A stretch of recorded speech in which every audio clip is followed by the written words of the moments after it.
Hey, we're back. This is John. It's Paul. And it's Eric. And this is What If Geeks, and we are here. It's the 20th of October. I'm going to try to drop this thing by tomorrow, so we'll see what happens. I usually don't.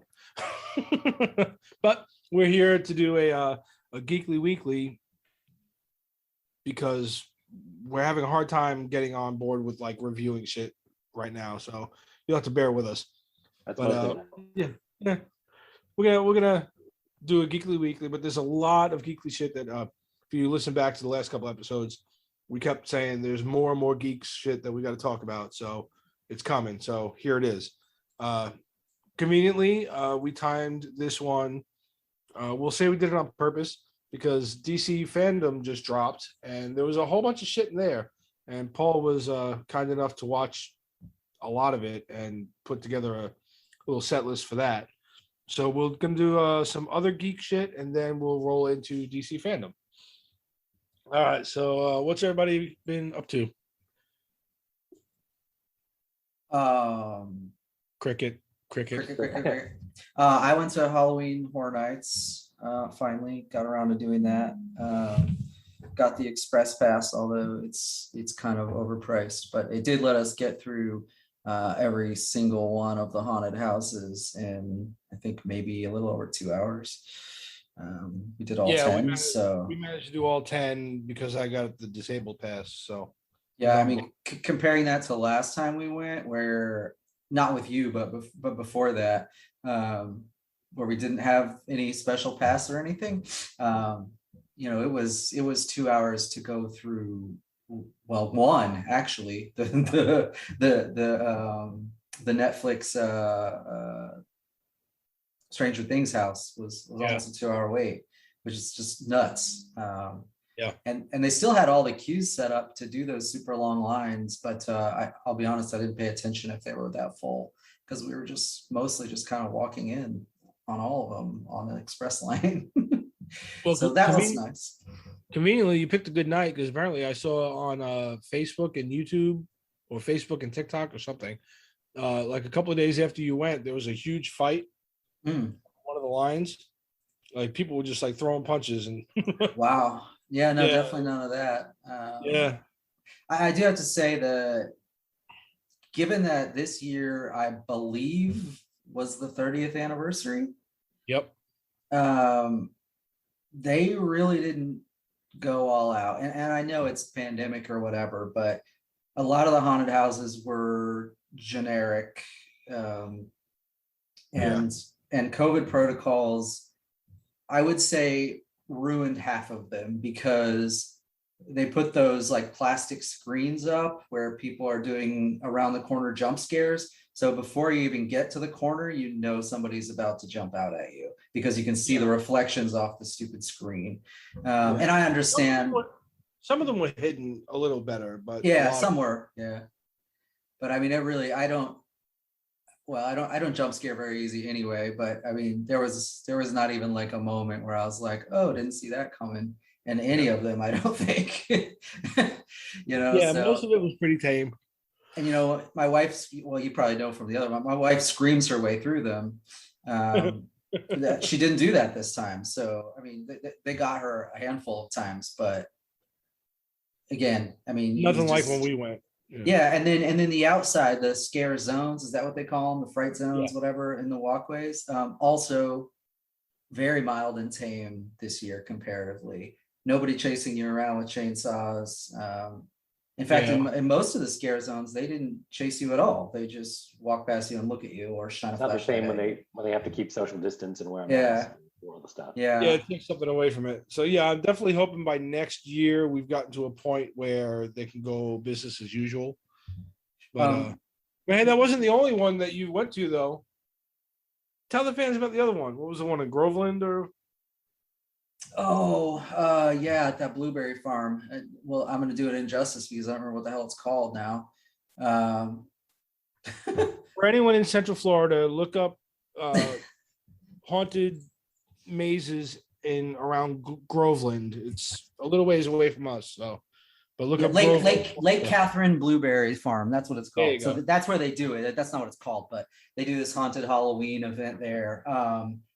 That one is very different. So, I'm surprised they don't make you like sign a waiver in blood or something before you go in there. But what you can do in the so first of all, they have live actors too, just like Halloween Horror Nights, and the people dressed up and they're playing characters. For the Haunted Maze, which is like the tamer version of it, they don't touch you or anything. They'll come up at you, they'll say things to you, just stare at you or try to lead you in the wrong direction around the maze so that you can get hit by a jump scare or whatever.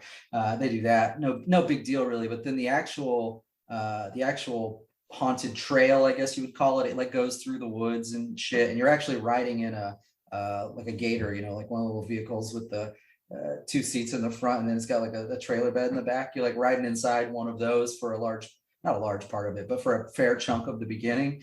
And people are kind of like jumping on the side of it, dressed up. And at one point they stop you inside like a tunnel and the lights are all fucked up and people are like jumping up and down on the trailer and stuff, which is pretty. But then when you get to the actual trail, that's just kind of the lead into it. When you get to the actual trail where you're going to walk, they offer you these glow stick necklaces. And if you put one on, that's permission for the staff there to grab you and drag you into the woods or whatever the fuck they want to do as part of the scares, right? So I ended up going like dead last because we had to do it in cycles because of the kids and not wanting, them not wanting to do it and some of the kids being scared out of it. So I ended up going with somebody else right at the end there. And it was only a group of 4. It was really small and nobody wanted to wear the necklace. I'm like, fine, I'll wear the necklace. And like, I'm going to ruin it for you guys though, because they're not going to scare me with this. But anyway, so yeah, I mean, they really did. There's plenty of grabbing and there's this one part that's like, you're inside of a tent and they've completely filled it with smoke and you can't even see where you're walking. There's just kind of like a little bit of lights here and there that sort of guide you, but you're running into the walls and tables. But I was in the front of the pack because I had the necklace thing on, but I got close, I think, to the exit, and then somebody just snatched me and dragged me back into the back of the tent. So I was like starting over. And towards the end, there was this dead woman who walked right up in front of me while I was walking, and she would not move, and she kept like pushing me in the chest. I'm like, where do you want me to go? I'm like, what am I supposed to do here? Because she let the whole rest of the group pass. It was pretty fun though. I mean, for what it is, it's not super expensive or anything. It's not like Halloween Horror Nights, but it was actually pretty cool, and it's like an hour drive from us here in Orlando, but it was definitely worth doing. I'd probably go back and do that. They did pretty well. They got pretty decent makeup and the people that were doing the scares and the whatever characters were pretty decent. So yeah, it was nice. Yeah, I got reminded of it because my buddy Justin that I coached with, we were hanging out tonight, and he said he's going Saturday after football, like Saturday night anyway. And he said the last time he went was a couple years ago, and he did that where like they put it on his arm or whatever, and he was going through the thing, and as he was going through, like him and his wife were walking, and the next thing he knew, somebody threw a hood over his head and pulled him one way, and his wife kept walking this way. And they stuck him. He said it was a fairly large dog cage, but it was a fucking dog cage. He goes, and he's like, thank God I was like a few beers in because I would not fool with being in a dog cage. Right. But he's like, yeah, he goes, and he's like, he was in there for like 4 or 5 minutes maybe, but the trail kind of like wrapped around from where they cut him over to the other end of the trail, really, like through the woods, stuck him in the cage because his wife eventually came around the other side, and she was like, you need to get out of there because I'm not walking the rest of this thing by myself, right? And he said there were some like little kids that I guess obviously because it's family owned or whatever, so like they're someone's kids or grandkids. He's like they were like 5, 6. But this little girl in like ghost white makeup, this teeny tiny girl, just looked at his wife and said, "He's not getting out." Anyway, he's not going anywhere. Like this little sing-song thing. That kid will need therapy someday. Yeah, right. So, they let him out, whatever. But he said when he got to the outside, there was a 15-year-old boy that went like with their group, had pissed himself. I was like, damn. I was like, I need to do this one. So yeah. That reminded me of you. I was like, yeah, you definitely got to tell everybody about that. So it's cool. All right, yeah. Paul, what are you up to? Let's see. Oh, sorry, Eric. Did you have anything else? Sorry. No, you know what? In honor of Will Shatner going up into space, I watched all 10 of the Star Trek movies, 1 through 10. Yeah, there you go. That was our one Florida man thing that I wrote down. Well, we don't have much Florida man, but we did manage to launch Captain Kirk into space on a big dick, so that was cool. All right, Paul, go ahead. Sorry. No, started Squid Game just to figure out what all the hype's about. So far, so good. How many in? 2. I'm 7 in. I think almost. I'm on like 4, maybe. I like it. Got ahead of you guys. Yeah, I know. I don't know how the hell that happens. While watching Star Trek movies. Yeah, you know why? Because the first 2 times I tried to watch it with subtitles, and they talked so fast that I literally was like, my head was snapping back and forth trying to read this. Yeah. And I was a few beers in, so I was like, I cannot do this. So then finally, I went back to it and I watched it with the English dub. And I watched the English dub. I think the subtitles are on there too, but once I hear the English, I'm like, I don't have to read it. Yeah. So for what it's worth, the English dub is not bad for that. Like, no, it's not about it, but it's not bad. It's really not that bad. I mean, I've watched several things with the English dubs. They got like a lot of German sci-fi stuff and whatever now on Netflix, and the dubs are not always good. It's like the person who's doing the voice acting like doesn't even know what the story is. They're just saying lines. It doesn't feel that way in this. But you know what I noticed that's really weird? If you have the English dub and the English subtitles on, they don't match. Like, no, they don't. Ever. Like the things that they're saying in the voiceover and the things that are on the subtitles, I mean, it might be in the ballpark, but it's never the same words. Right. I thought it was really weird, and it's actually a little bit distracting because I've been watching it with both on.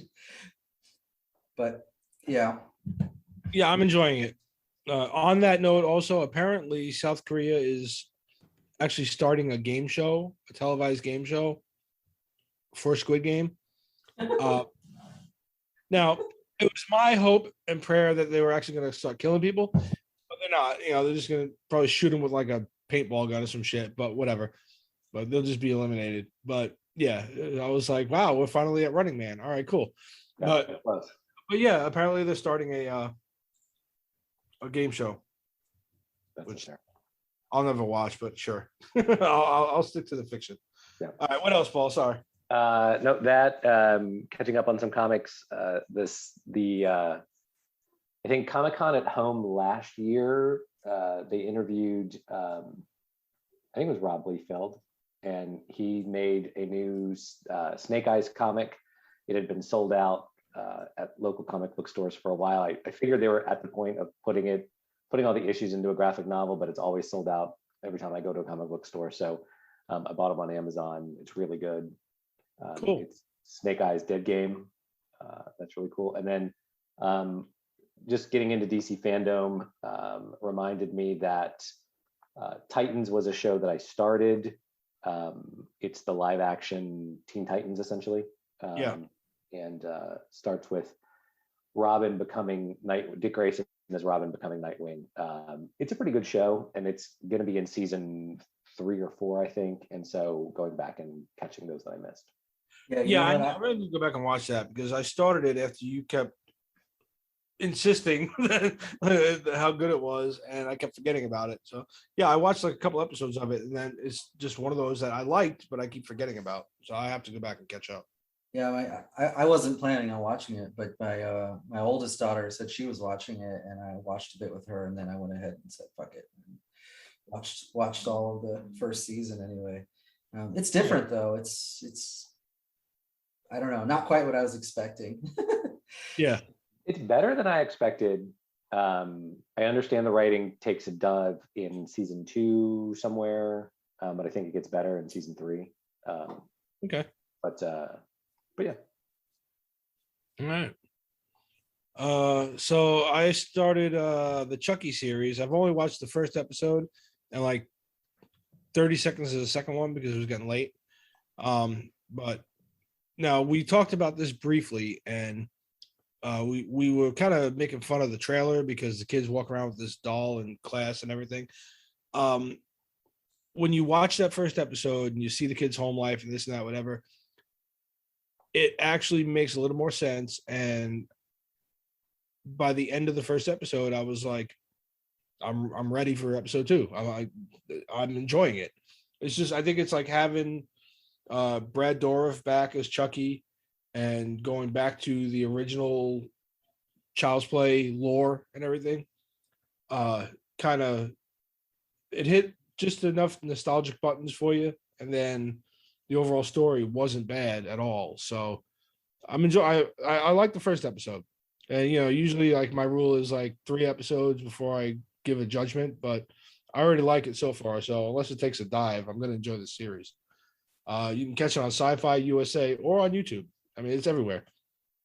You can probably just walk outside and look up in the sky, and they're playing it. Yeah, and they're doing it like Monday nights, right? Like it has some weird time slot that's abnormal. It's like Monday at 10 or some shit. Yeah, and then I'm halfway through Squid Game, like I said, and I like it.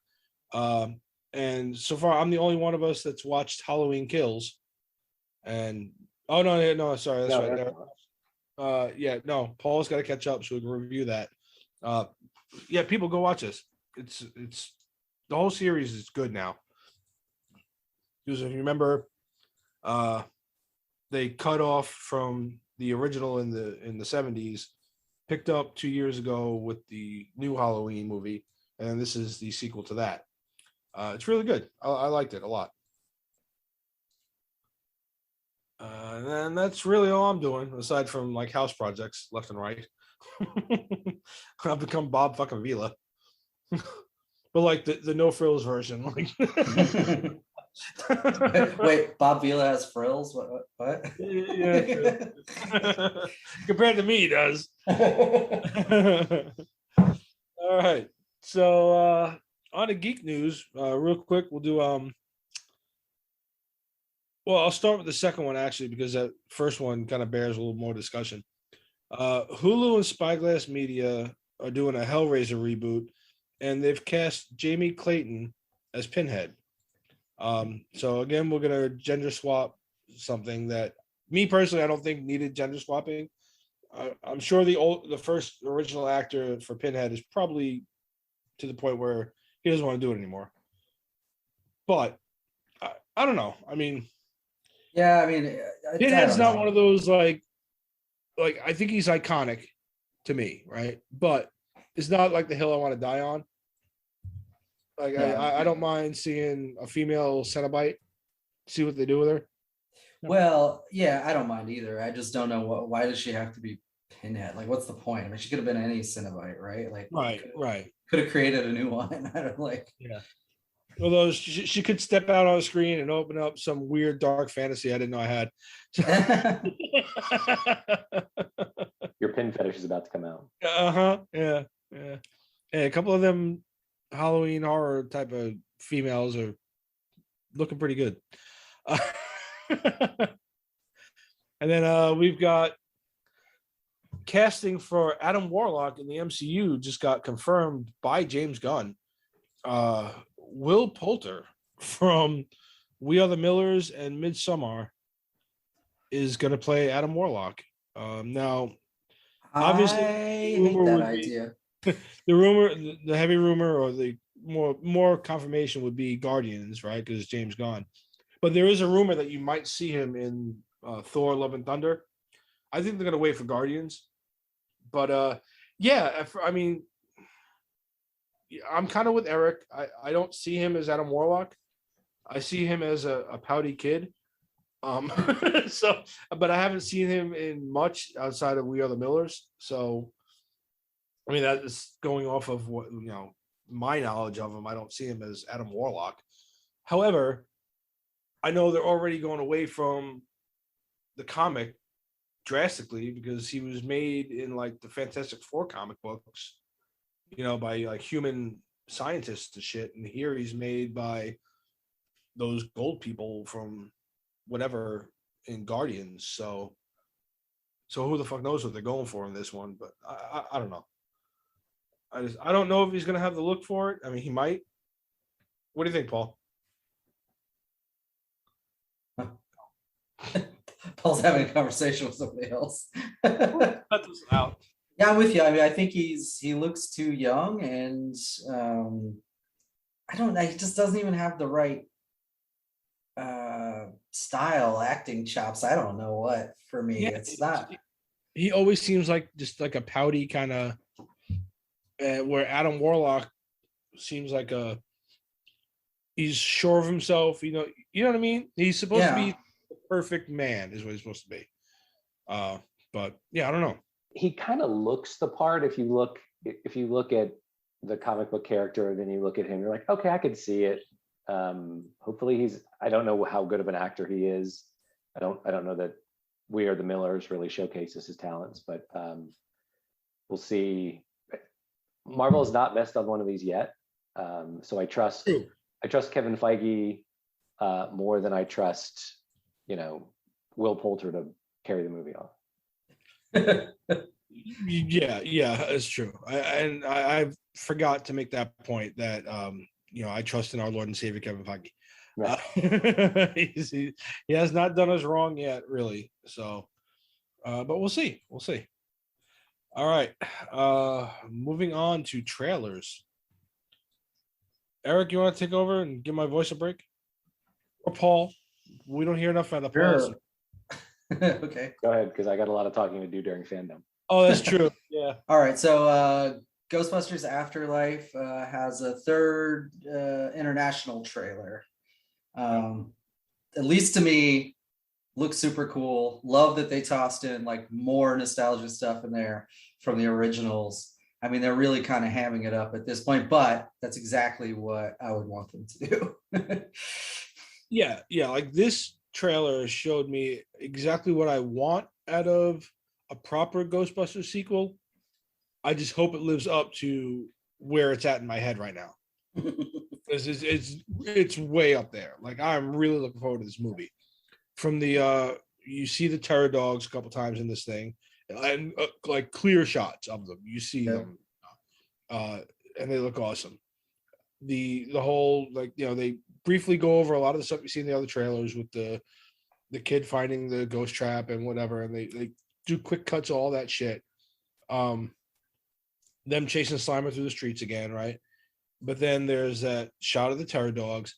But as they're coming around chasing Slimer, you get that brief little drum beat of the original Ghostbusters song, and then it kind of kicks into a new version of it.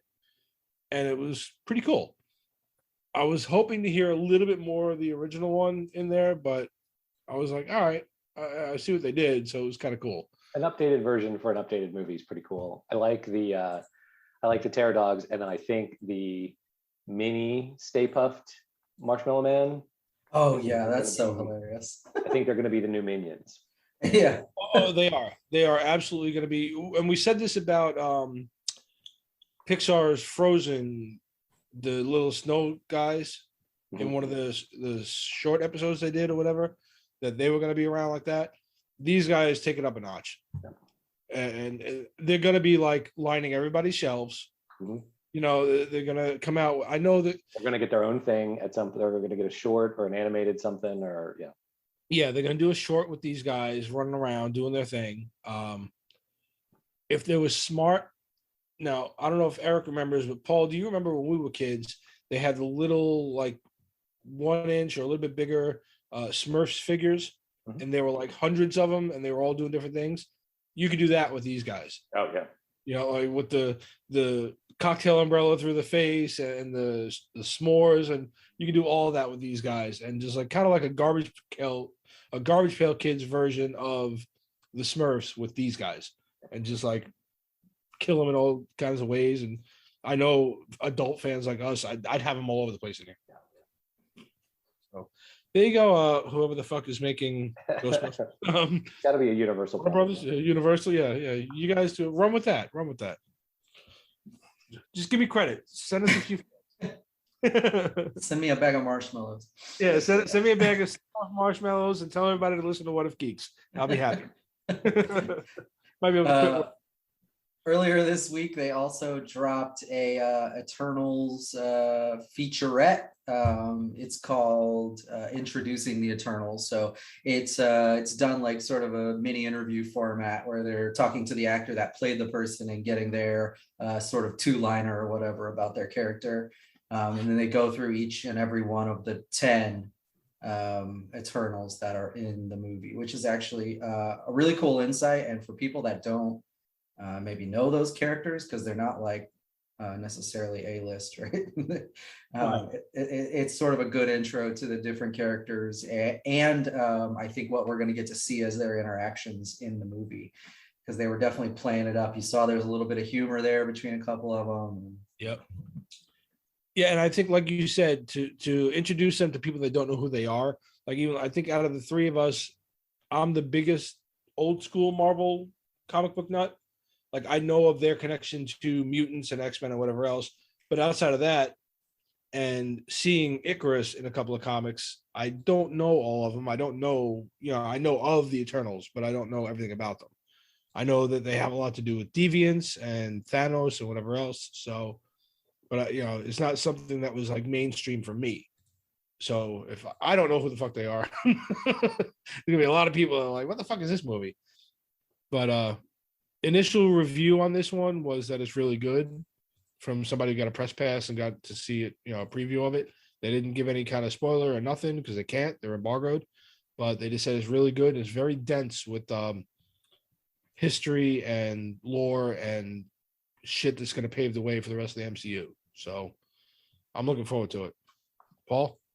Yeah, I'm not super familiar with those characters either. And so a lot of this is new, but it looks really good. Again, Marvel tends to not get these things wrong. And I don't know if we talked about this in the intro, but I don't know that we were recording.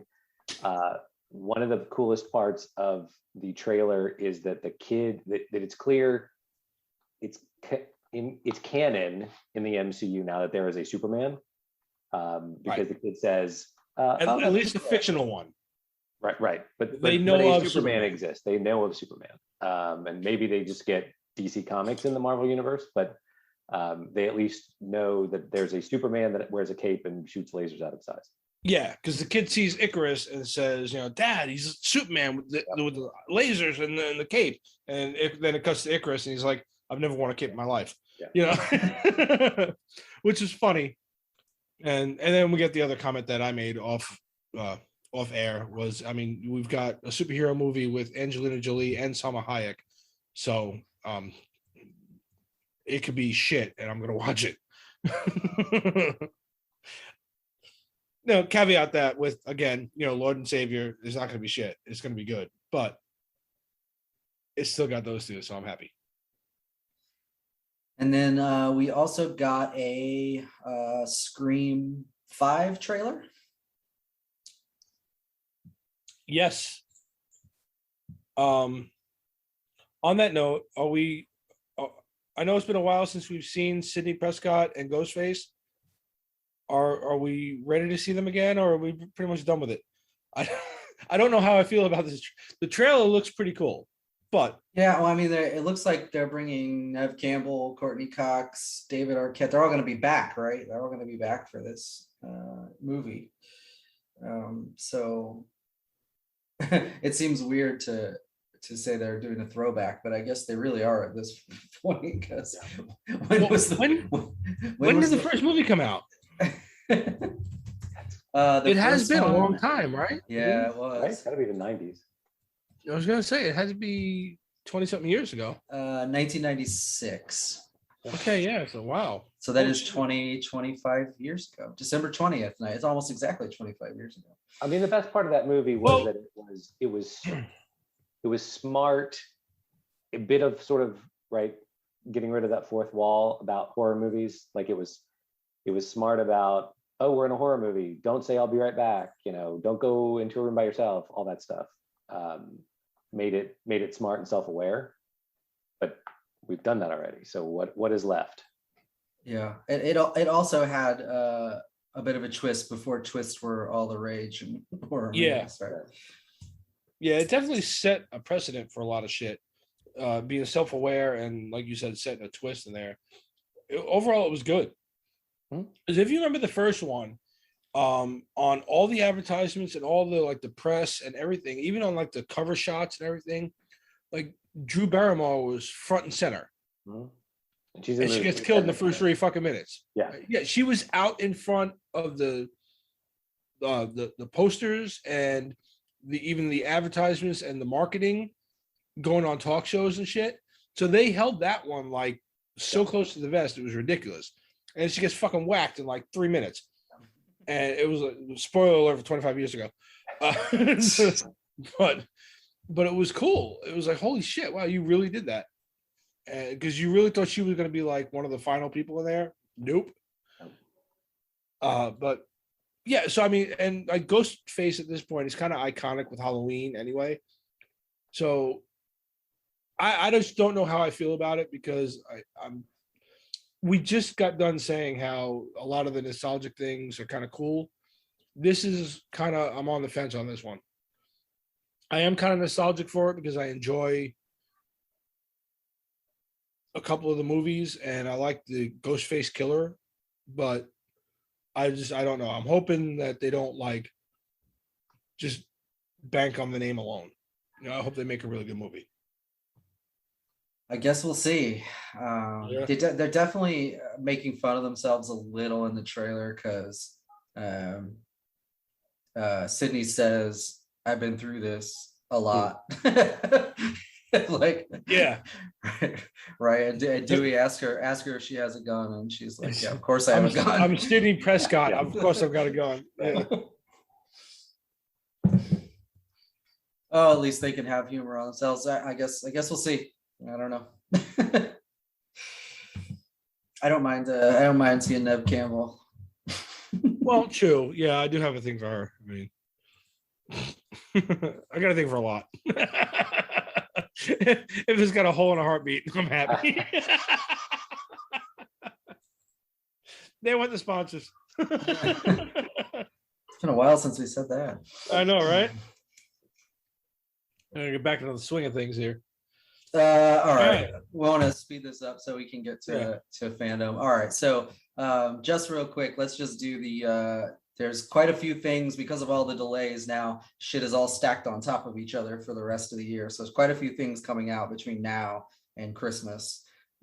So the Dune reboot that I'm super excited for will be released tomorrow in theaters and streaming on HBO Max. We just talked about Eternals trailer. That'll be in theaters on the 5th of November. So just a couple weeks away. Ghostbusters Afterlife will then be in theaters 2 weeks after that, November 19th. The Resident Evil Welcome to Raccoon City is the week after that, 24th of November. And then we're going to go about 3 more weeks. Spider-Man No Way Home should be released 17th of December. And then right behind it, Matrix Resurrections on the 22nd of December. And that'll also be on HBO Max streaming in addition to in theaters. So quite the lineup. We can't manage to watch 3 movies together in 6 months. So I don't know what's going to happen. Yeah, because you know what? Everything that we just listed here, I want to see. Yeah. So at this point, I think I might have to do the Dune reboot tomorrow at home, and then because I run out of time too. We got so much shit going on. Eternals, Ghostbusters, Spider-Man. I definitely want to watch in the movie theater. So maybe we'll plan something around that. Resident Evil. I can wait on that one. I will probably want to see it, but I'll wait.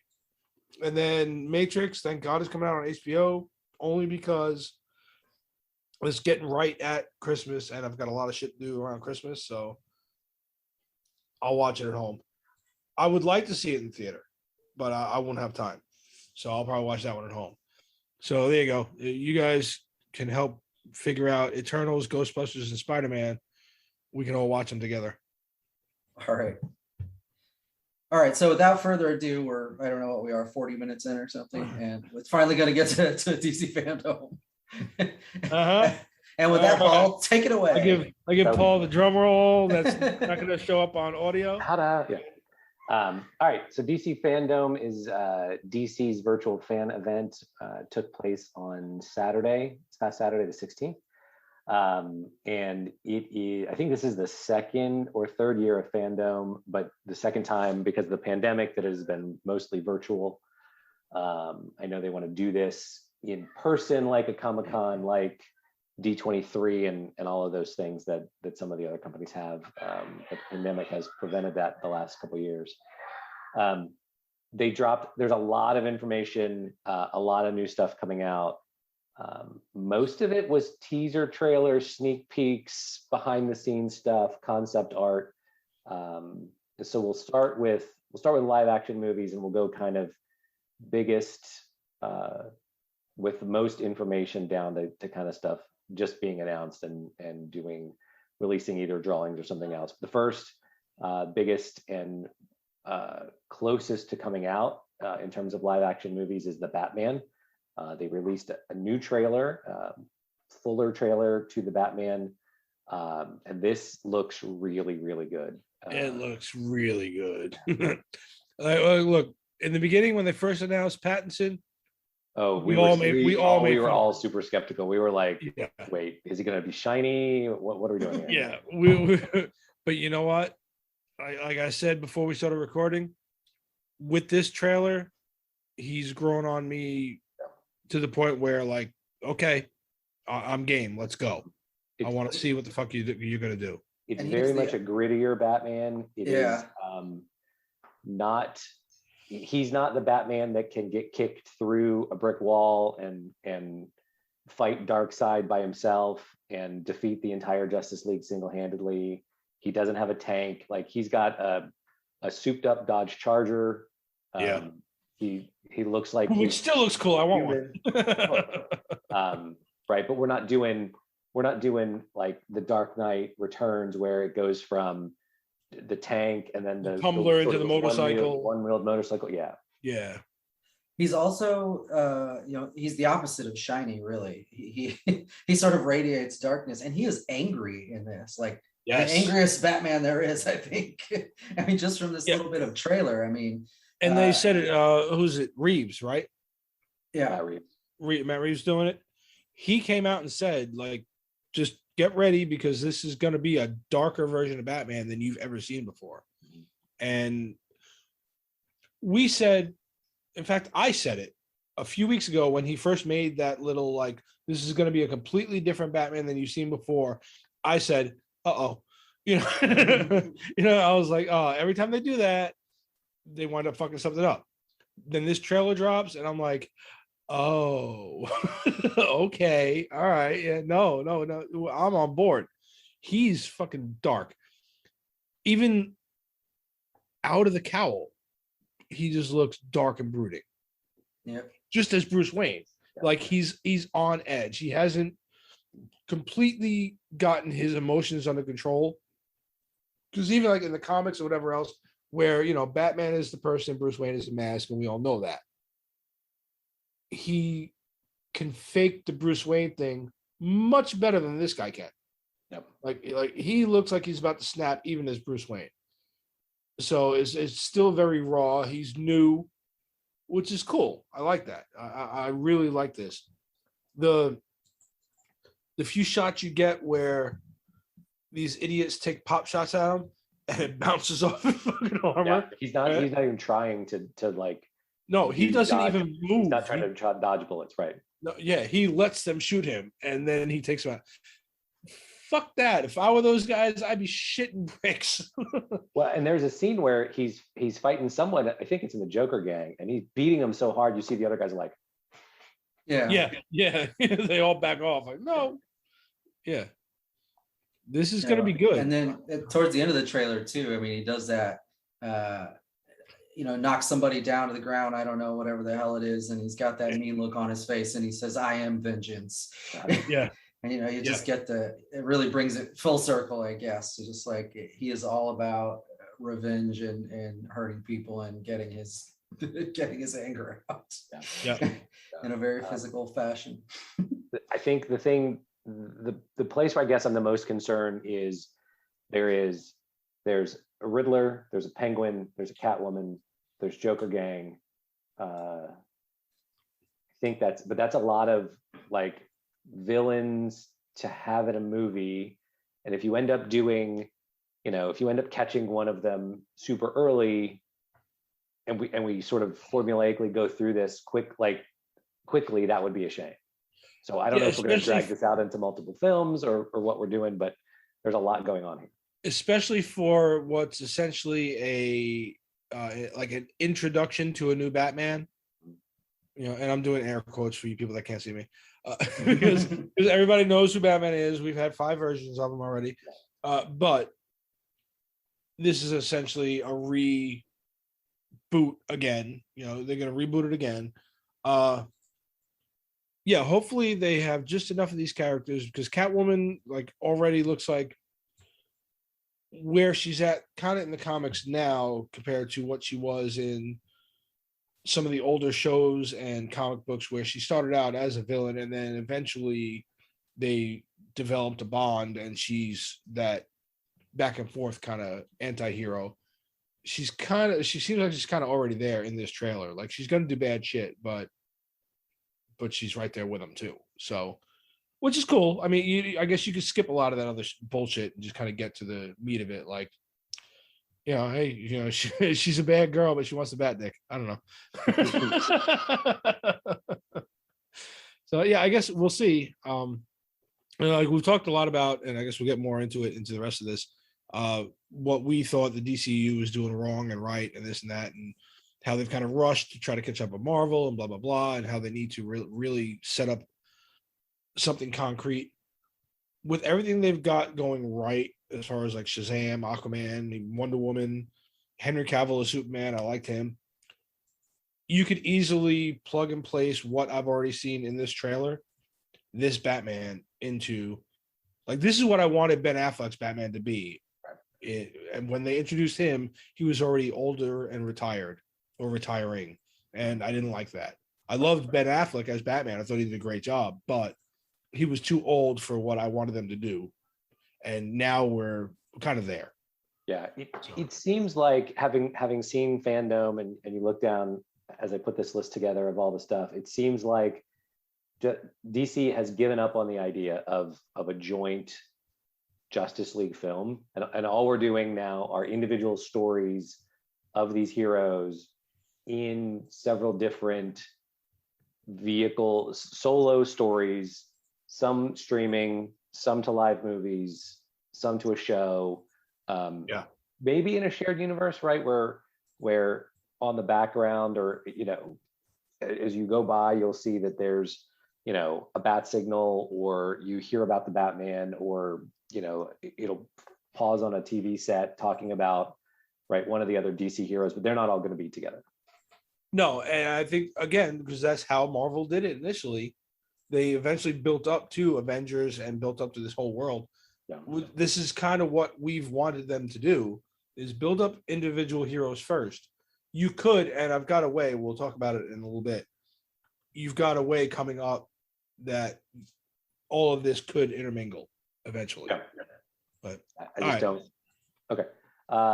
Next is, and I think this is going to be really cool, is The Rock, Dwayne Johnson, introduced a sneak peek video of Black Adam, and it's not very long. There's a bunch of sort of shots of them shooting the movie and a look at some set pieces and things like that. But the intro, it shows sort of the first look at his character. And as he describes it in the intro video, like he's great at this.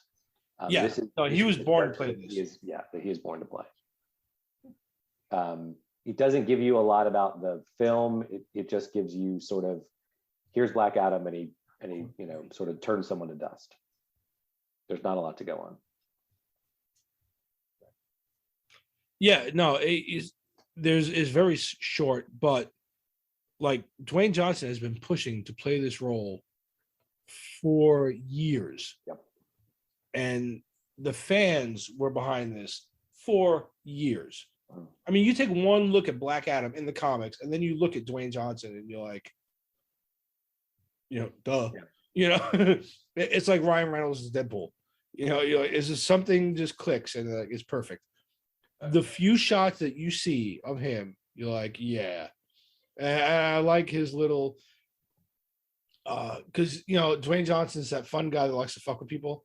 I like how, like, in his announcement, he said, "You're about to see why the entire hierarchy of power in the DCU is about to change. Yep. The Man in Black is here."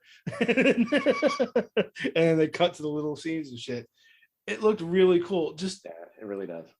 Because it gives you that Shazam but darker feel, like where you see him or you see the archaeologist or whatever in there, and you see him, and then when they go to shoot him, that shit was funny. He disintegrates the one guy with lightning or some shit, right? Mm-hmm. And then when they shoot at him, like he stops most of the bullets, and then he just catches that one. Yeah, it's like just you would expect someone who has the same powers as Shazam to handle that situation, like to be experienced with those powers. So he's had these powers for a long time and he's used to them. He just catches that bullet and just stares at it for a second. Yeah. I was like, God damn. It's not clear if Shazam's going to be in this movie, if this is he's obviously the villain, I think. And so I'm curious as to what the storyline is going to be, but it's not going to matter because it's a Dwayne Johnson movie and it's going to be amazing. Yeah. And now I don't know how much of because obviously Black Adam he's got a history, right? Yes. At this point, currently, what we know of him is obviously he was initially just the bad version of Shazam, which is what all the heroes had, right? Reverse Flash, yada, yada. But he eventually grew to be, he was the guy who the power of Shazam kind of corrupted a little bit, or he was worthy of it, but he wound up being corrupted by his own self. And you even kind of see him in the Shazam movie in that flashback that the Wizard does. He's in that flashback, like that's who he's talking about, right? But in the current comics, like he's definitely more evil, but he's also an anti-hero kind of, because there's was it Kandak, or the country that he's from, right? He sees himself as its protector, but it's also almost like a Dr. Doom, right? Where like, you will not fuck with my people, right? And he'll bring down all of his power on you if you go to fuck with his people. So in some aspects, some people could see him as benevolent, and then others, like, they see him as he's corrupt, and I wonder how much of that they're going to touch on, because that would be a cool storyline. Yeah. And then I don't think you see Shazam. I think it's going to be flipped. I don't think you see Shazam in this movie at all, but we'll get to the other part.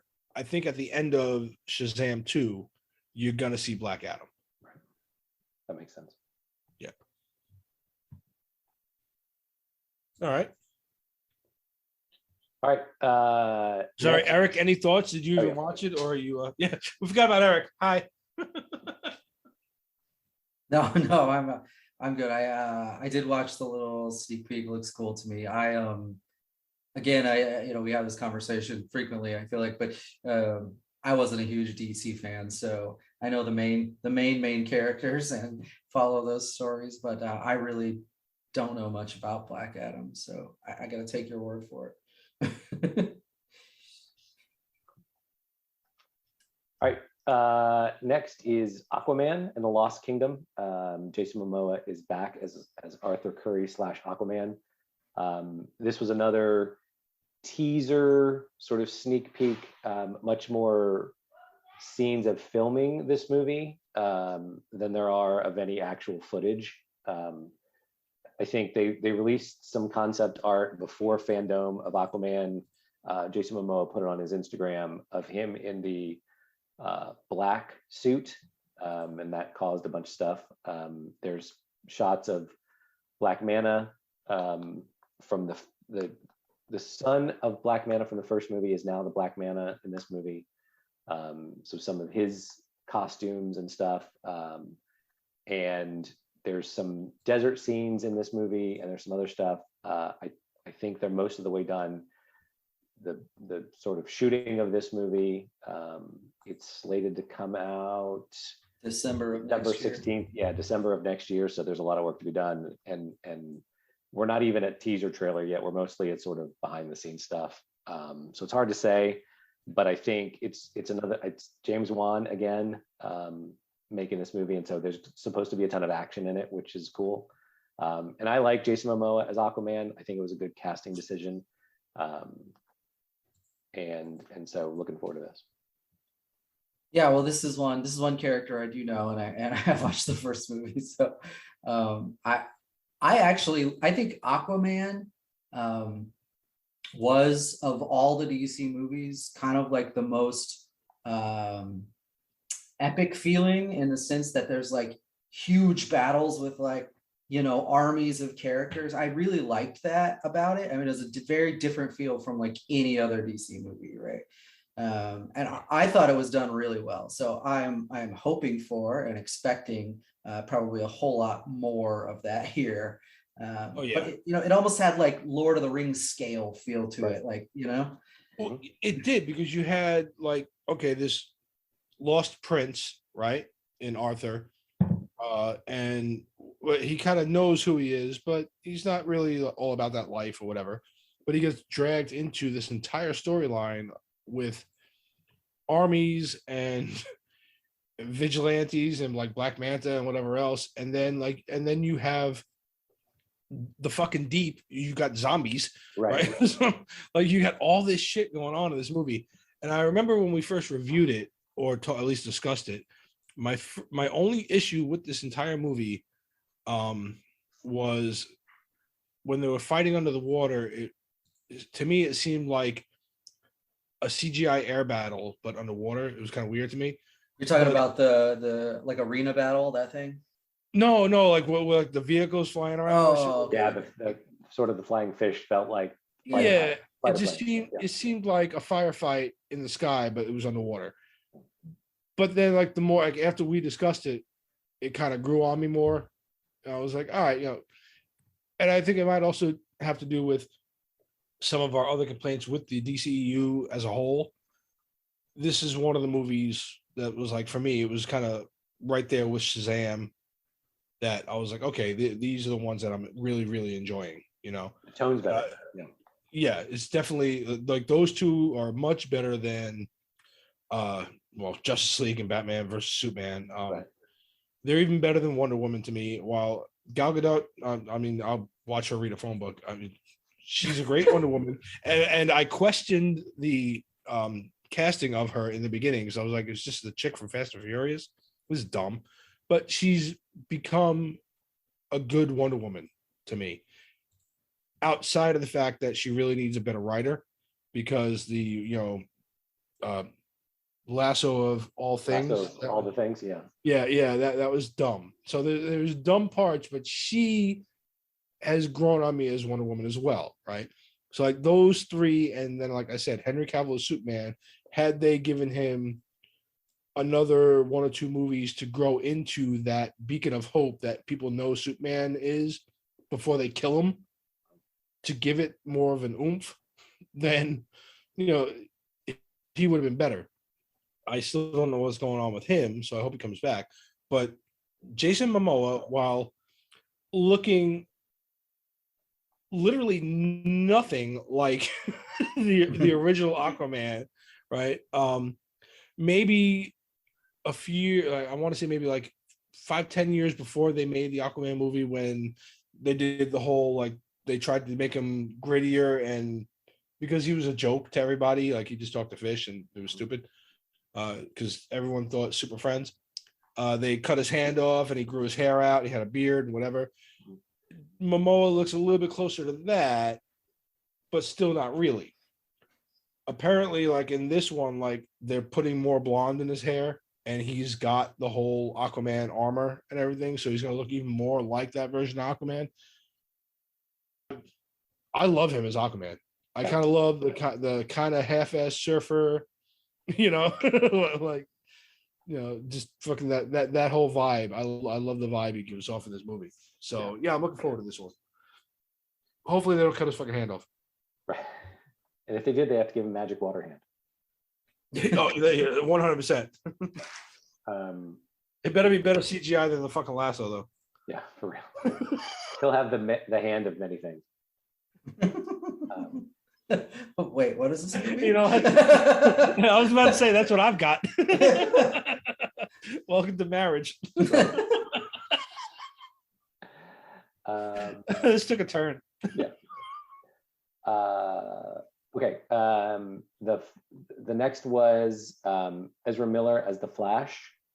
Did a very early teaser trailer. It's not even a teaser trailer. It's again a lot of behind the scenes footage of shooting the movie, but there's a couple minutes of actual footage in this video, and it looks like there's a scene where there's 3 versions of Ezra Miller as the Flash talking to a Batman.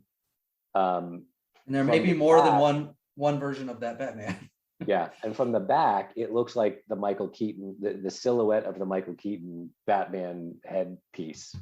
Cowl. Yeah, that cowl. And yeah, from what I've read, that's definitely him. And then the at least one other version of him is the Ben Affleck one. Came back and shot footage. Yeah, and so that storyline is the Flashpoint paradox, and for it was in the comics. They made an animated movie out of it, and what happens is, spoiler alert for a movie that hasn't happened yet. Flash goes back in time to the moment his mother is killed, and saves her, which sets off a whole different timeline from happening. And in that timeline, when the Waynes go through Crime Alley, it's not Martha and Thomas Wayne that are killed, it's Bruce Wayne that's killed. And that turns the mom into the Joker and Thomas Wayne into Batman. Into a super sort of murderous Batman. Yes. And so what I'm hoping there is that a third version of Batman will be Jeffrey Dean Morgan from the most recent films. Could be. Because that nobody's talked about that at all. I mean, like maybe very briefly a year ago. I'm hoping that's like a really close to the best secret they're keeping, because that would be amazing. Yeah. Michael Keaton as Thomas Wayne would be pretty cool too. Yeah, it would be. But I think the vibe I'm getting from this, especially with the multiple flashes too, because really the Flashpoint storyline just showed Barry Allen going back, saving his mother, and then that one new universe, right? Mm-hmm. Here, he's got multiple versions of himself. You've got the 1989 Batman, and if you don't actually make that the 1989 Batman, you're kind of missing a key element of what you could be doing, right? So it looks like they may be smashing in the Flashpoint with the fact that Flash can run to alternate Earths at the same time.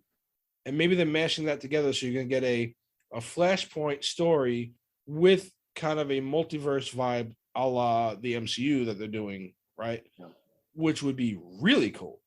Because you're going to have, if Michael Keaton is the 89 Batman, but obviously they're, unless they totally fucking de-age him, he's Michael Keaton. He can be doing the Batman Beyond Bruce Wayne. Yep, puzzle.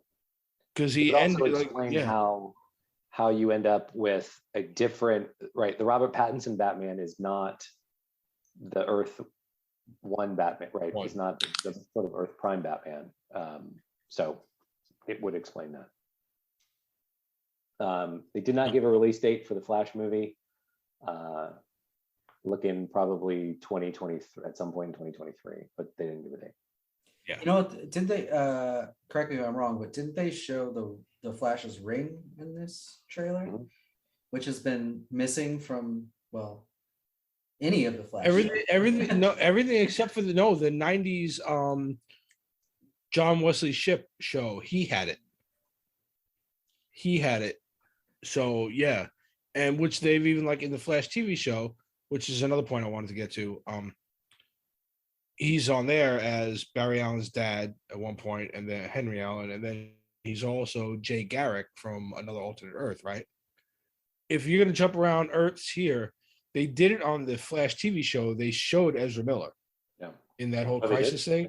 Yeah, it was real cool. There was a brief thing where Barry was running through time doing whatever, and he and Ezra Miller were kind of like phased in on each other at the same time.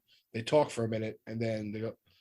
So you could do something like that. I would love for them to kind of do the counter of that in this, because I've always said that after watching the show for so long, and again, I mean, you only had Ezra Miller as a Flash in a little bit with Justice League and whatever, right? So he hasn't had time to really grow on me. I like the Grant Gustafson Flash much better, right? I do. Like I really hate how they have Ezra Miller run in the Justice League movie. It's like he does. I know we're on a podcast and it's not visual, but he does this thing where he extends out his hand. It's ridiculous. Like it looks stupid. Yeah. So I like again, this goes back to where the DCU kind of fails in movies and it does good in TV. The TV Flash is a much better Flash, a much better Barry Allen. I would have loved for, and I know they were trying to keep them separate. I would have loved for them, for at least for the Flash, to bring that kid into the movies and let him be Flash. They didn't.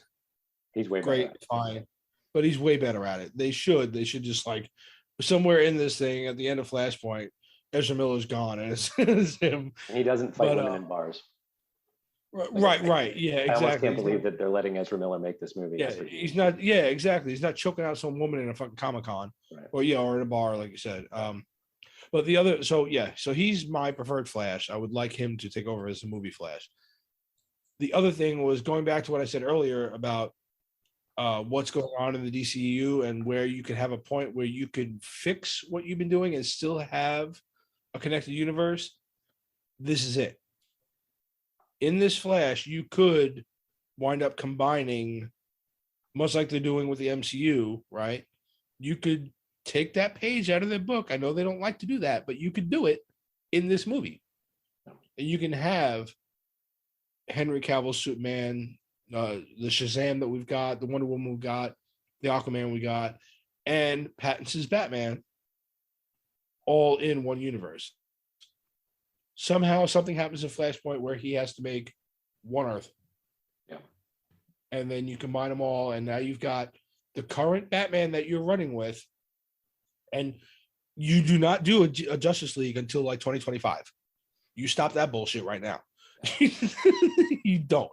You establish what you're doing now because you're doing it right now. You're on a good track. You stay on this fucking track. DC, you listening? Warner Brothers, pay attention. You stay on this fucking track. You use the Flash to combine the goddamn universes. You don't even have to do it here.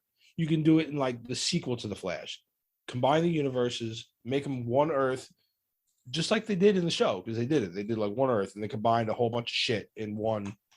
So people that were not on this Earth are now there, right? You do it. You've got your new Batman. You've got everybody who's been doing this shit that have been doing it well. And you establish, you drop that other Superman movie and you establish that he is that big beacon of hope and he never really died or whatever. You know, if they hadn't done it on the TV show, I was going to say you could make a movie, a DC EU Crisis on Infinite Earths movie and bring them together, but they've already done it on TV. So yeah, I don't think they're going to do that. No, but you can do it with the Flash. The Flash is your key. Yeah. He can do it. You can make it happen if you write it correctly. Sorry, Eric, thoughts as you're gazing off longingly in the distance, listening to me ramble on about my hopes and dreams of a good DCU. Well, yeah, I don't disagree with you on any of that. I mean, I don't have the advantage of having watched the show, so I don't know what you're referring to specifically, but I agree with you at least that DC needs to do something to draw it all together. Justice League was a nice effort, but not enough.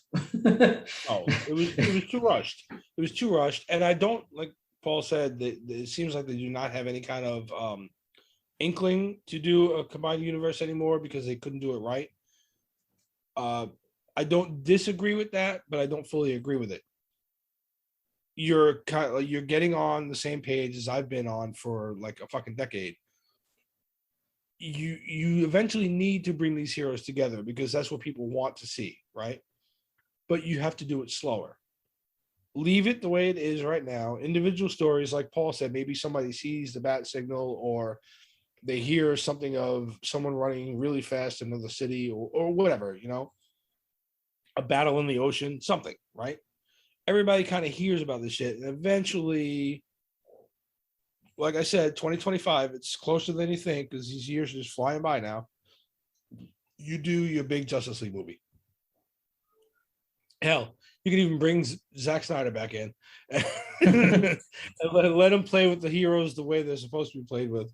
I don't know. Well, yeah. Not the way Joss Whedon was playing with him. Ooh, topic even.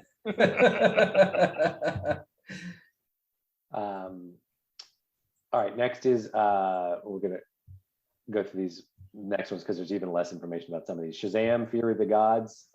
Zach Levi also had a teaser. A lot of behind the scenes stuff. That movie comes out in 2023. The bad villains in this, bad guys. The villains in this movie are Helen Mirren. Seem to be Helen Mirren and Lucy Liu. So Lucy Liu will be expressionless in this movie because her face doesn't work. All the movies. Sorry. Have you ever watched her in? She was the last two sponsors just like threw their hands up and walked out the door. She's in a show called Elementary that Gail really liked, where she's the Dr. Watson to Sherlock Holmes, and 2 seasons. Like there's no like. This is Lucy Liu. This is not a visual joke, but like Lucy Liu's shocked face. Lucy Liu's the sad face. She's like that meme. Yeah, they're She's all like the same. The Kristen Stewart meme where it's like shocked, happy, sad. Yeah, she is. So anyway, Zach Levi talks about the movie. It comes out also late 2023, and I think you're getting a better suit.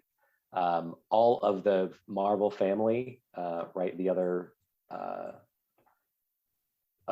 guess Shazam, the Shazams, the foster kids, are all back. And so yeah, I think this is going to be cool. Yeah. Now, Eric, did you see the first one? Yes. Okay, so spoiler alert for a movie that's a few years old.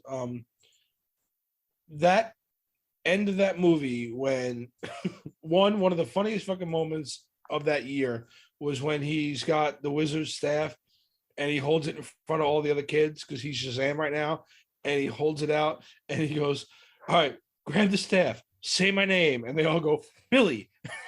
One of the funniest fucking moments ever.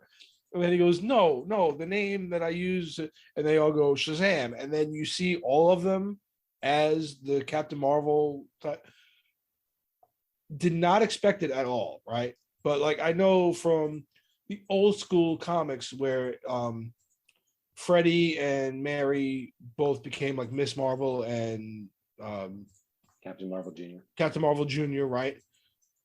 Now they did this whole thing, and we talked about it where like his power divides among whatever, but it doesn't seem like they did that here. It's just like everyone's got the power of Shazam. He's got all of the power, and then each one of them have the powers, but they excel at one of them, right? Which is a really cool take on it, right? Everything they did from that moment when they hit that thing, one, shocked the fuck out of me because I didn't think you were going to see that. And then two, I was like, this is really cool. Like they can have a lot of fun with this. So I was really looking forward to this movie. And then they dropped this little teaser and you see all the actors coming back and the costumes and everything. I was like, oh, thank God, we're going to just roll. Yeah. And then you got Helen fucking Mirren. Yeah. Really? Right. Sorry. Dame Helen fucking, I don't think fucking's her middle name. Sorry. Dame Helen Mirren is what is this bitch doing now? She's like, she got older and she's like, fuck it, I'm an action star. Yeah. She's been in Red, where she's like fucking karate chopping people with a purse. She's been in Fast and Furious, where like she's hanging out with like Dom Toretto, and now she's in fucking Shazam as a goddess. I love this woman. I already respected her as an actress, but now I'm just like, now she's just doing whatever the fuck she wants, and she's doing all the geek shit. It's cool. And then you got Lucy Liu, who's going to be, yeah, like you said, expressionless, but you know, I mean, whatever. She's going to be there. They should have got the chick that played Fennec Shand. At least she had a smirk. She can move part of her mouth. Right. Yeah. So this looks cool. And this, the whole Fury of the Gods is where I got my vision of Black Adam coming at the end. Probably like a post-credit scene. Like they defeat whatever he's got. Which will set up a Shazam 3/Black Adam 2. Yeah. Think about it.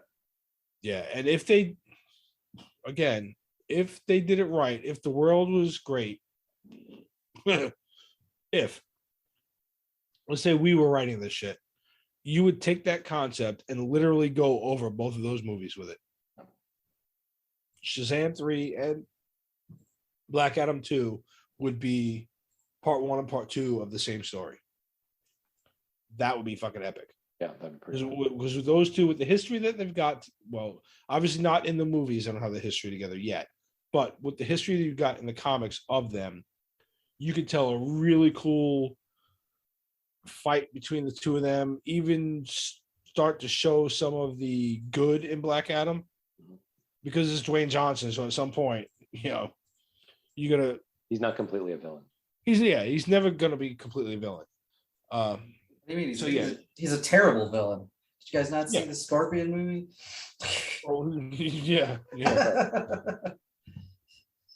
So yeah, I just think that you could tell a really cool story over 2 movies. That would be epic. And if you've got the cojones to do it, this is the way you do it. Cool. A couple announcements of live action movies coming to streaming on HBO Max. There's going to be a Blue Beetle action movie. They named a star. I've never heard of them. This is going to have a very, as they say it in politically correct language, Latinx feel to this movie. They've announced a live action Batgirl movie, also coming to HBO Max. Leslie Grace from In the Heights is cast as Batgirl. They didn't really talk about a Bat universe in this, but I guess you could make one and have references to Batman in that. Staying in that genre, that at least that family, they announced a Black Canary movie using Jurnee Smollett, who was Black Canary in the Harley Quinn and the 12-word long title movie that none of us liked. She was decent in that, and so that's, I think you're going to put a little bit more to that character, and those 3 are coming to streaming. They announced some animated movies. There's going to be an animated League of Super Pets coming to theaters in May of 2022. Dwayne Johnson will voice Crypto, the super dog. Kevin Hart will voice Ace, which I think is the Batman dog. And then there was a list of voice actors, the voice talent in there, and it ended with Keanu Reeves. Didn't say what character he will voice, but the voice of Keanu Reeves will be in that movie. So we'll see. It's getting a theatrical release in May of 2022. Yeah, and it had a quick little teaser that we talked about briefly back when we like another weekly that we did. And I don't know, there was something about it that was like, all right, I'm definitely gonna watch this with Noah. You know, it just I'll probably take the kids to it. Yeah, the animation looked cool. It's Dwayne Johnson and Kevin Hart. So yeah, duh. A couple of their DC's, I think, really strong in their animated movies that go to digital DVD Blu-ray. So Injustice, which is taken from the graphic novel. There's also a video game came out this week.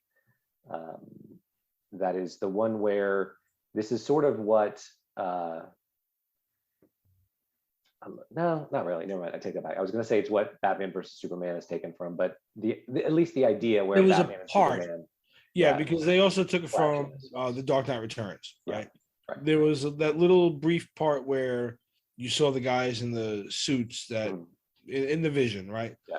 But yeah, no, this is there's another one of the times where they fight, and the entire story is Joker convinces Superman, gets him, tricks him, kills Lois. Superman flies back and rips his heart out of his chest, and realizes like, what are we doing here? Why do we keep putting these guys in prison and they get out and they do horrible stuff? Why don't we just kill them? And Wonder Woman's like, finally, I've been telling you. Right. And Batman is like, no, we can't do that. And so it splits the Justice League and they fight. Yeah. Now, have you guys either played the game or read the comics? I read the comics. Eric? No. The comic, you can find it online. It was really good. And it opens, like Paul said, with that shit. But it gets like dark in places. There's some really dark shit that happens. The beginning of that thing is dark as fuck. Just the way he manipulates Superman and then pushes him over the edge, right? It's awesome. I love it. So I want to watch this. And from what I've heard, it's really good and it's really dark. So yeah, I definitely, maybe when we shut this off, I might go watch it. There is one coming out called Catwoman Hunted. Coming soon, Constantine, a Teen Titans Go, and DC Superhero Girls, a Green Lantern, Battle of the Super Sons, and Batman: A Long Halloween coming out. Couple of TV announcements. More recent, coming sooner than that. Peacemaker coming to HBO Max January 13th. They released a little bit of a longer trailer. Than the last time we saw. This looks awesome. Like, I still haven't seen Suicide Squad yet, but John Cena as Peacemaker. Oh, you haven't seen it yet? You have to watch that this weekend. It's really good. Cena, again, like we've talked about, like the wrestlers turned actors, whatever.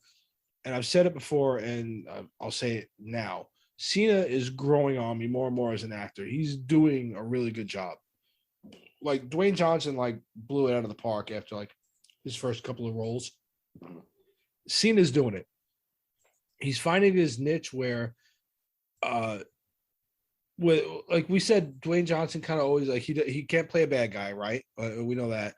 He's just got this like likable personality and whatever, but a likable big tough guy, yada yada, right? Cena's got this big dude, could be mean, but he's fucking funny in almost everything he does, right? Even like the dumb shit he did where what the fuck was the one? It was for kids. It was like Nickelodeon. It was the one where he plays the firefighter. The firefighter, right? Yeah, the smoke jumper. And remember, I said at the time, I was like, "Oh, what the fuck am I doing?" But as soon as the Nickelodeon logo came up, I was like, "Okay, at least I know where my head is at," and I enjoyed the movie. He's getting better and better, and in Suicide Squad, he played this role perfectly. He was awesome in it. And then the trailer, like the first little teaser thing where like he shows up in the diner in his whole getup and everything was funny. I was like, okay, I see where we're going. But then like the full trailer drops and I was like, this is going to be amazing. I mean, he's going to be hilarious in this. The other thing I noticed is John Cena really loves to run around his whitey tighties. Yeah, really. Like, he's always in his underwear. Which, okay, the women will love it. My wife will like it. But it was fine. He was funny as shit in this trailer. He's got another movie coming up too that you guys got to go look at the trailer for. It's Vacation Friends. It's like him and his girlfriend meet a engaged couple on a vacation, and it just looks like kind of like a National Lampoon kind of thing, but it looks funny as fuck. And like he's just like really embracing this comedic side to himself. That is really cool. So yeah, I'm really looking forward to this series. Yeah, it's gonna be awesome. A couple other TV announcements. Moving through this kind of fast. Batman: Caped Crusader has Matt Reeves, J.J. Abrams, Bruce Timm, who made the '90s Batman the Animated Series, and a guy named James Tucker working on a new animated series. Going to be a darker animated series, kind of that noir style set. It will kind of remind you of the '40s, but it'll be a little bit more, not quite steampunk, but got an old feel to it. But as the character develops, there'll be more and more sort of gadgets. And having Matt Reeves work on it, having J.J. Abrams work on it, and Bruce Timm, who made the '90s animated series, said this is the show he wanted to make when they were making Batman the Animated Series. And everybody knows how beloved that anime series is. Yeah, it's one of the best fucking anime series it's ever. Really good. And this looks like a darker version than that. Yeah. So it's going to be great. Coming out in March of 2022. Sorry. Yeah. Yep. They announced new seasons of Young Justice, which I really like, called Young Justice Phantoms. Titan season 4, Doom Patrol season 4.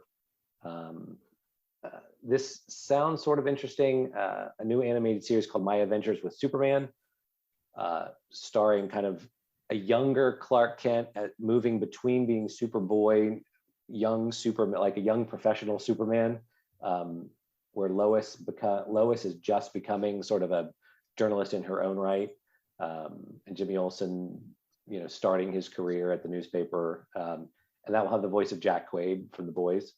I think that'll be cool, coming to HBO Max and Cartoon Network. Season 8 of The Flash, he gets gold boots. I guess we're supposed to be excited about that.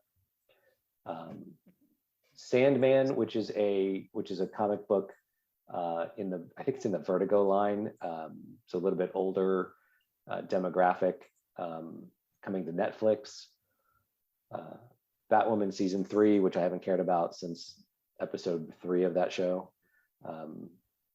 But interestingly, they're pairing Batwoman with Alice, who was the sister of Kate Kane, who is the villain in season 1, and they're doing sort of a buddy thing in this movie. DMZ is a 4-part HBO limited series coming out. That sounds interesting, and a show called Naomi coming to the CW. So roll through those TV shows.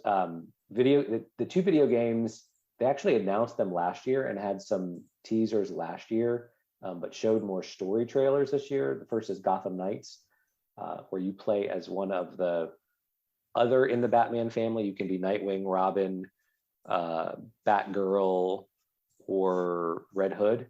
A lot of cool scenes from that movie. That looks like a really cool game. And then the Suicide Squad game, Suicide Squad Kill the Justice League, also announced last year, coming out in 2022, where Suicide Squad takes on the Justice League that looks like they're under some sort of mind control. Yeah. 2 really cool looking games. And then a couple of other announcements that I thought, one seems sort of interesting. They're coming out with an original narrative podcast called Batman Unburied, that will be a Spotify exclusive. So taking the Batman into new media, doing what amounts to sort of a radio show, right? I mean, it's an audio podcast. Yeah. So think back to sort of the radio serials of the 40s. So interested in that. And then 2 things for us to talk about in other announcements. DC officially dropping the American way from Superman's slogan had always been truth, justice, the American way. They really kind of unofficially dropped it years ago, right? They stopped using it. And I kind of get that part, right? Like, you want your movies to sell in other countries. And so, all right, I kind of get that part. Yeah.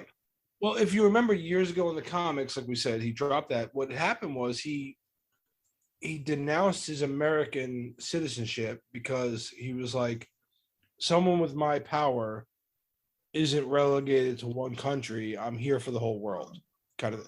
And the way they explained it, because you could definitely, like, okay, as an American, as a service member or whatever, I could be like, well, Superman's always been truth, justice, and the American way. What the fuck? But it makes sense.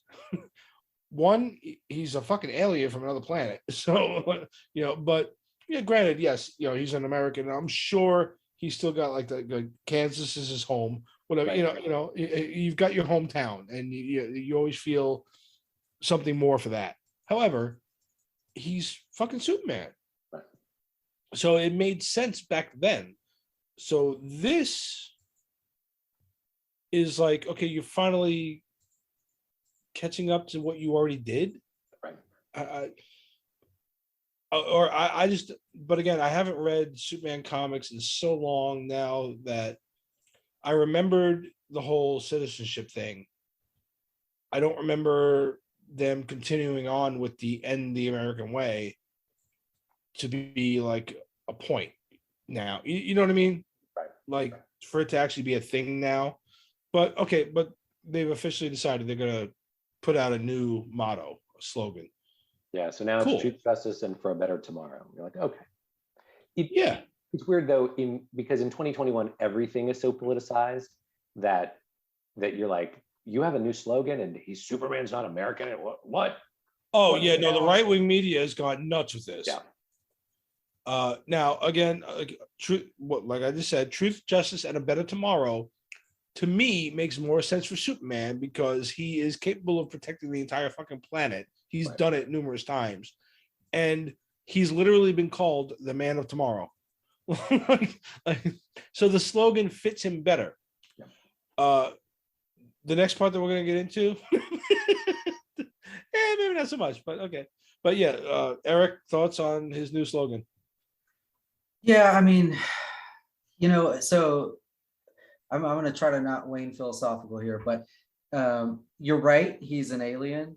So it's kind of bizarre that it was ever that way. But I mean, the real truth is, think about where the comics came from, right? And so America was sort of the glowing beacon of freedom or whatever in the world, right? I'm talking about time frame, right? And so to take that away is not really taking away the America part of it so much as it is saying, well, America's not really that great anyway. That's how it feels, not that great anymore. You guys can just forget about it, So it doesn't offend me or anything. That's not what I mean to say. It's just, I think there's more to it than just dropping America as his place, because that's not really the meaning behind it in the first place, Well, yeah, and I agree, because I kind of had a similar feeling where I'm not sure if I'm going to explain this as eloquently as you just did, but like the whole An American Way, like you said, we were the beacon for a long time.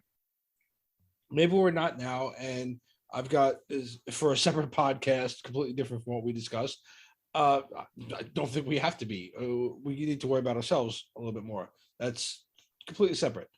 Now, I understand the whole like argument where why does Superman have to be not necessarily ashamed, but why do you have to get rid of that? You know what I mean? Like, it's always it seems like everything lately in any kind of mainstream media is getting as far away from any old school America that you can. Not all of old school America is bad. There's been plenty that's bad, but not all of it's bad. Superman has been a beacon of America for a long time. I agree with the fact that I don't think he has to be, because I think he's really there to protect the entire world, and he's one of the few heroes that could do it. But I get I guess maybe like the little pang of annoyance that you would take that away, I guess. I don't know.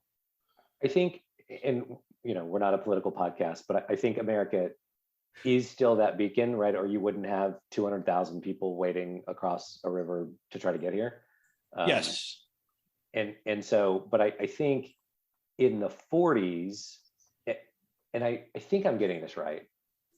So a lot of the Superman stuff that happened is like, some stuff happened in the comics and then some stuff happened on TV. So like in the original comic, Superman didn't fly, right? He leapt great Jumped, distances, yeah. which is why you had the tall buildings in a single bound. When they did the first Fleischer cartoons, they didn't want to have to keep animating him jumping and landing. So they just said, well, why can't he fly? Right. And then the comic people were like, oh, that's cool. Let's just have him fly. I'm not sure if Truth, Justice, the American Way didn't start with the George Reeve show in the 40s, which is when you would have done that, right? Post World War II, you would have had Truth, Justice, the American Way. Like that would have been all, like everybody would have eaten that up. Like that would have been great. Yeah, Yeah. and that would be That- definitely that interesting came- to talk about. We'd have to look into it for our Superman podcast. That came from the radio serial. You were talking about radio serials a few Yeah. minutes ago. That came from the radio serial in the early 40s for Superman. Yeah. Right. And Yeah. so early 40s, you're in the war effort. And of course, you'd have Superman talking about, right, an American value. Right, because he was And made then in at some America. point, right. And then at some point you want to sell, DC wants to start selling comics to people in other countries. And so they're like, okay, maybe we'll just sort of slow down on that stuff. I don't think they mean it as an affront. We're just going to take it that way, right? Because that's what we do. Sure. Like I said, I get the annoyance of it, but at the same time,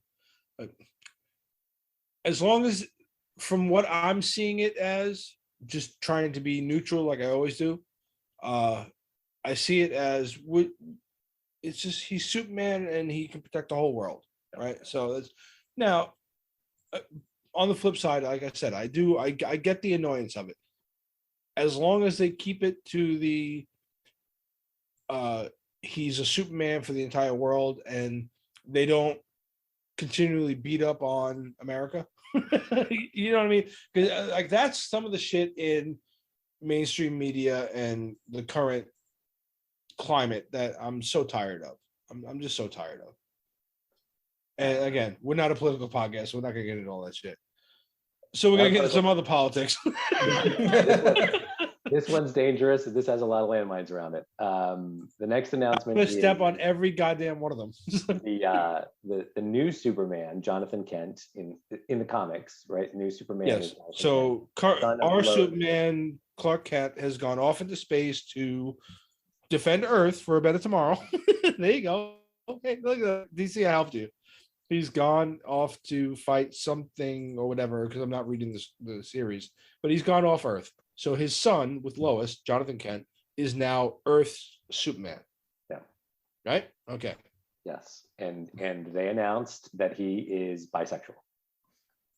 Although they're keeping the tradition of Superman dating journalists, because I think he has a relationship with a blogger or something. Something, yeah. But I think this is how you now make news with your comic book. If you were a comic book company and you want to make news with your characters, you used to have to kill them, right? You had to kill them or permanently disable them, right? So think 90s Superman, they killed around the same time. That was back in our day when we walked uphill both ways. Right. You used to kill our Superman. You wanted to make news back in our day, you had to kill him. Right. Killed Superman. They broke Batman's back, and so Batman became Azrael. Azrael became Batman for a minute, and that didn't work. So they got it back. You killed Robin, right? He eventually came back. Yeah. And so you wanted to make news with your comic book characters. You killed them, and now you want to make news. You just have them come out. One of the Robins is also bisexual, and now Superman. So. This is how you make news in 2021. Yeah, and again, and we've talked about it briefly among other characters in different, Star Wars and whatever else, right? Because it was like a very brief shared celebratory kiss in Star Wars that was two women, and again, some conservatives were like really losing their shit over it. Whatever. And again, it becomes are you just trying to be woke for woke's sake so that you can make money? Or are you just telling a story? If it becomes like, like an in-your-face kind of all the time thing and not just part of his character, then you lose me. Yeah. You know what I mean? If it's just part of his character, I don't give a fuck. I think the interesting thing is, I think we're still aiming comic books at being sold to like teens and preteens, right? So I understand that if you're an LGBTQ kid and you want to see yourself reflected in the comic books, right? Okay, cool. I think what'll happen is, for all that they sell on the front end, right, to the LGBTQ community, I think they're going to lose some sales on the other end. Oh yeah, because there is conservative news that is like losing their minds over this. Correct. Right. And this is coming from a guy who is conservative in some spots and liberal in others. And like for me here, again, this doesn't bother me because I mean, 2 out of my four kids are on that side of the spectrum. So sorry, not autism, whatever you want to call that, that LGBTQ, multiple personality, whatever thing. Two of them are there, right? So it's whatever. But again, it's always, for me, like I've said time and again on this podcast, it's about how are you using that message, right? How are you doing it? Just like the gender swap, just like everything else. Are you doing it just to do it, to pull in, then you're not doing justice to your own characters. If it's just, okay, like he is different from his father, okay, all right, but is he still a good Superman character? And we'll find that out, But right now, Superman's sexuality never became it was never part of the story. No. Of the fights, right? Like defending and Earth and doing all stuff. Right, yeah. And it shouldn't be now. Now, again, back in our day when we were reading the comics and back when Superman was made in the 50s and 60s and the 40s, heterosexuality was really the only thing in the mainstream, right? So it makes sense that was all you ever saw, and he would have to go save Lois and this and that, whatever. So if this new Superman is bisexual and he's in love with this boy blogger or whatever he is, because I have not read the comic, but I just know from the news articles that I've read, if he's got to go save him, okay, fine. If you're doing the same stories ish, cool. But if it becomes like the only story, then you're not doing service to your character, and that's my point. It's cool to include everybody, but when it becomes being woke for woke's sake, you're not doing right by people. And that's all I've got to say on it. Eric? I'm not going to beat this dead. You want to look? I'm halfway through the minefield, and I think I'm still alive. I'm not sure. I might be missing a limb. Let's get out of here.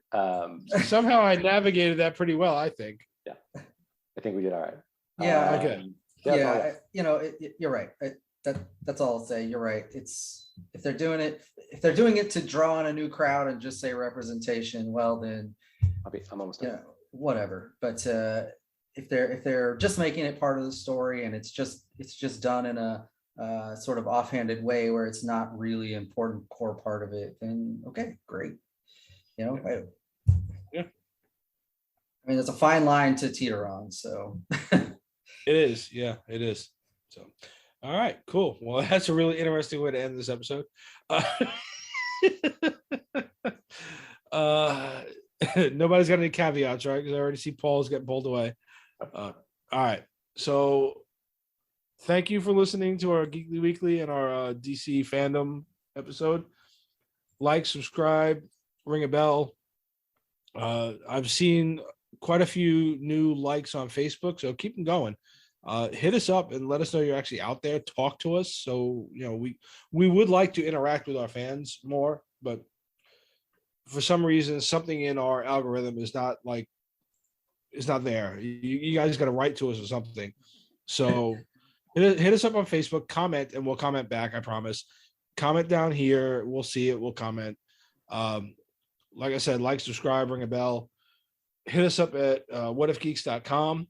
We got all kinds of cool stuff there. We drop all these trailers and everything over there. Whatifgeeks@gmail.com. You can email us and one of us will get back to you. Facebook, Twitter, Instagram, something. Tell us you're there, because it seems like we're growing and we haven't heard from a goddamn one of you. So somebody tell us you're there so we know that we're actually being heard. All right. That's it. Thank you for wading through that minefield with me, and we will see you next week. Good night, Tony. Good night, Lucy Lou. Good night, And your Pinhead. frozen face. Good night, Pinhead.